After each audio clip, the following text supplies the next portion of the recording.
السلام علیکم قصہ کہانی یوٹیوب چینل کے معزز خواتین و حضرات، میں امید کرتی ہوں کہ آپ سب خیریت سے ہوں گے۔ گھر جانے کے لیے گاڑی میں بیٹھا ہی تھا کہ نظر ایک بزرگ پر پڑی جو ایک کاغذ ہاتھ میں لیے علی حسین کا پتہ پوچھ رہے تھے۔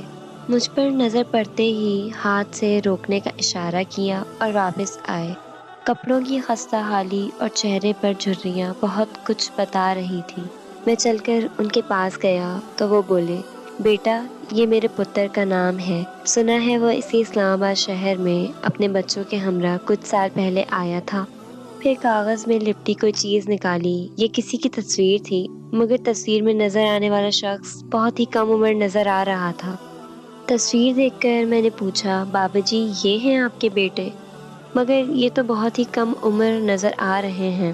وہ بولے، پتر یہ تو آرمی میں ٹیسٹ دینے کے لیے اس نے تصویر بنائی تھی، اب تو سنا ہے وہ کرنل بن چکا ہے۔ اس بات پر میں نے حیرت سے بابا جی سے پوچھا، تو بابا جی آپ کا اپنے بیٹے سے کوئی رابطہ ہی نہیں، مگر کب سے؟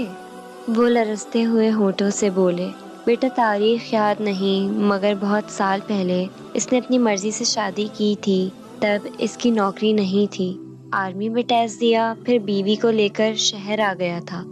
پہلے تو اس کی ماں بھی زندہ تھی، اب وہ بھی نہیں رہی، میں بھی کوئی کام کر نہیں سکتا، بڑی مشکل سے پتہ لگا کہ وہ اس شہر میں رہتا ہے، میں بڑی مشکل سے یہاں آیا ہوں، زندگی کا کیا بھروسہ، بس ایک بار اس سے ملنا چاہتا ہوں۔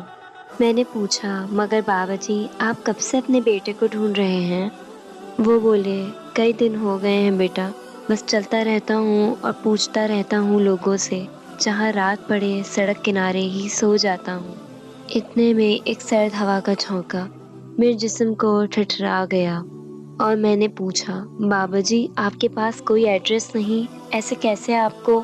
ابھی یہ الفاظ منہ میں ہی تھے۔ وہ بولے، خیر ہے پتر، اپنے بیٹے کے شہر میں موت آئی تو اس سے آگے کیا ہے؟ باپ ہوں نا، زندگی میں دیکھنا چاہتا ہوں اپنے بیٹے کو، سنا ہے حشر میں تو سب کو اپنی اپنی پڑی ہوگی۔ بابا جی میں نے تو حشر نہیں دیکھی، مگر حشر دیکھ رہا ہوں۔ آنسو میرا چہرہ بھگو رہے تھے، کہیں اس باپ کی محبت کی قیمت اس شہر کے بیٹوں کو نہ دینی پڑ جائے۔ ایک دو فون گھمائے اور کرنل علی حسین کا پتہ چل گیا۔ بابا جی کو اس کے بدبخت بیٹے کے گھر تک لے کر گیا، بیل بجائی تو واچ مین باہر آیا۔ بابا جی نے اس واچ مین سے اپنا تعارف کرایا کہ وہ کرنل صاحب کے والد ہیں، اندر آنا چاہتے ہیں۔ ملازم نے چونک کر کہا کہ کرنل صاحب تو کہتے ہیں ان کے والدین کا انتقال ہو چکا ہے۔ اس پر میں نے خاصا زور دیا کہ آپ اندر جا کر بتائیں تو صحیح کہ باہر کون آیا ہے۔ ملازم سے بحث زور پکڑنے لگی تو بابا جی نے مداخلت کی، سویرے کام پر جائے گا تو واپس تو یہیں آئے گا نا۔ میں نے بابا جی سے کہا، یہ کیا بات ہوئی، آپ مل تو لیں۔ بابا جی مڑے، چلتے ہوئے گیٹ کے سامنے سڑک پار درخت کے نیچے جا کر بیٹھے اور بولے، بس یہیں سے دیکھ لیا کروں گا، میری آنکھوں کو ٹھنڈ مل جائے گی۔ دارا قدر کریں اپنے والدین کی، کیا پتہ کل کو وہ آپ کے ساتھ نہ ہو، کل کو آپ بھی ماں باپ بنیں گے۔ السلام علیکم ورحمۃ اللہ۔